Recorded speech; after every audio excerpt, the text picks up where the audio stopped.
વડિયામાં પૂર્વ વિપક્ષના નેતા પરેશભાઈ ઘાનાણી પ્રચારમાં જોડાયા। સ્થાનિક સ્વરાજ્યની ચૂંટણીમાં ભાજપ કોંગ્રેસ આપે એડીચોટીનું જોર લગાવ્યું। પરેશ ઘાનાણી સહિતના નેતાઓએ વડિયામાં ચૂંટણી પ્રચાર કર્યો। મોટી સંખ્યામાં કોંગ્રેસના કાર્યકરો પ્રચારમાં જોડાયા। આજે ગ્રામ સ્વરાજનો જંગ અંતિમ તબક્કા તરફ આગળ વધી રહ્યો છે, ત્યારે વડિયાના પાદરમાં બંધારણના ઘડવૈયા બાબા સાહેબને બે હાથ જોડીને પ્રાર્થના કરી છે કે હે બાબા, તે ઘડેલા સંવિધાનથી 18 વર્ણની અધિકાર યાત્રા આગળ ધપીતી આજ સંવિધાનના પગથિયે સત્તામાં બેઠેલા લોકો ક્યાંક સંવિધાનને ખતમ કરવાનો પ્રયાસ કરી રહ્યા છે, ત્યારે આ દેશના જનજનના સ્વાભિમાનનું પ્રતીક એવા સંવિધાનને બચાવવા માટે બાબાના આશીર્વાદ પ્રાપ્ત થાય।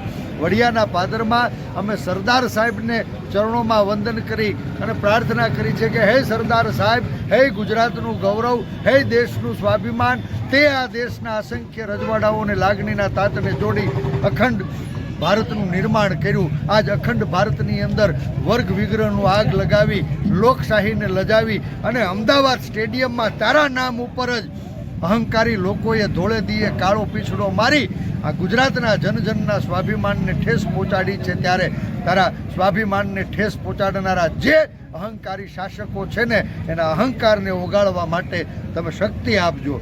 આજ આ તીનબત્તી ચોકમાં અમે શિવાજી મહારાજના ચરણોમાં વંદન કરીને પ્રાર્થના કરીએ છીએ કે હે શિવાજી મહારાજ, આઝાદીની લડાઈ માટે સંસ્કૃતિ અને સ્વાભિમાનના રક્ષણ કાજે તમે પણ બલિદાન આપ્યા હતા। આજ કોંગ્રેસના નેતૃત્વ તળે એક અંગ્રેજોને હાકી કાઢ્યા, દેશને આઝાદી અપાવી, કમનસીબે વીતેલા વર્ષોમાં આધુનિક અંગ્રેજોએ ફરી પાછા મારા ગુજરાતને ગુલામ બનાવવાનું ષડયંત્ર રચ્યું છે, ત્યારે આ આધુનિક અંગ્રેજોની ગુલામીની જંજીર તોડવા વડિયા ગામ, મલક સહિત આખોય કુકાવા, વડિયા તાલુકો, અમરેલી જિલ્લો અને ગુજરાતના જનજનને બળ પૂરું પડે એના માટે તમે આશીર્વાદ આપજો। મને વિશ્વાસ છે આ લડાઈ સત્તાની નથી, આ લડાઈ સ્વાભિમાનની લડાઈ છે। આ લડાઈ કોઈ પાર્ટી વિરુદ્ધની નથી, આ લડાઈ કોઈ વ્યક્તિ વિરુદ્ધની નથી, આ લડાઈ લોકોના મતાધિકારને બચાવવા માટેની લડાઈ છે। તમે જુઓ, સત્તાના મદમાં ભાન ભૂલીને અહંકારી શાસકો આજ વિપક્ષના ઉમેદવારો એના માથા મચડી પરાણે બિનહરીફ થવાના પ્રયાસ કરે છે। ગયા 5 વર્ષ 250 માથા મવડી અને પરાણે બિનહરીફ થનારા ભારતીય જનતા પાર્ટીના લોકોને ગુજરાતે લાલ આંખ ન દેખાડી એનું પરિણામ આ ચૂંટણીઓમાં આખા ગુજરાતના 250 તાલુકા, જિલ્લા પંચાયત કે નગરપાલિકાના ઉમેદવારો એના જોર જુલમ દાદાગીરીથી માથા મવડી પરાણે ભારતીય જનતા પાર્ટીના ઉમેદવારોને બિનહરીફ કરવા સત્તાનો દુરુપયોગ કર્યો। ગઈ વખતે 250 માથા મળ્યા, આ વખત 750 માથા મળ્યા।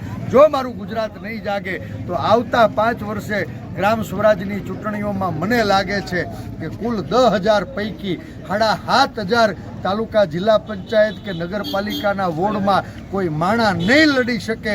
આ ભારતીય જનતા પાર્ટીના લોકો 7,500 ખાનામાં હળિયું ખોડશે તો એ હળિયુંને મારા ગુજરાતના સામાન્ય માણસોએ મારે તમારે સલામ મારવી પડે એવી સ્થિતિ છે, ત્યારે લોકશાહીને બચાવવા માટે માણસના મત નામના અધિકાર એ શસ્ત્રને ધાર કાઢવાની અમે વડિયાના પાદરમાં વિનંતી કરી। મને વિશ્વાસ છે ગુજરાતે કરવટ બદલી છે, સત્તામાં બેઠેલા લોકોના અહંકારને ઉગાડવાનો સંકલ્પ કર્યો છે।